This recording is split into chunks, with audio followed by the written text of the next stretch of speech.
कान्ताय कल्याणनिधये निधयेत्तिनाम् श्रीवेङ्कटनिवासाय श्रीनिवासाय मङ्गलम् लक्ष्मी सविभ्रमालोकसुभ्रूविभ्रमचक्षुषे चक्षुषे सर्वलोकानां वेङ्कटेशाय मङ्गलम् श्रीवेङ्कटाद्रिशृङ्गाग्रमङ्गलाभरणाङ्गये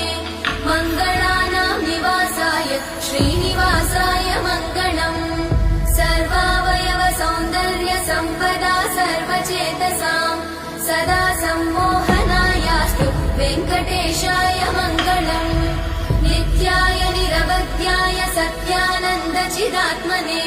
सर्वान्तरात्मने श्रीमद् वेङ्कटेशाय मङ्गलम् स्वतः सर्वविदे सर्वशक्तये सर्वशेषिने सुलभाय सुशीलाय वेङ्कटेशाय मङ्गलम्।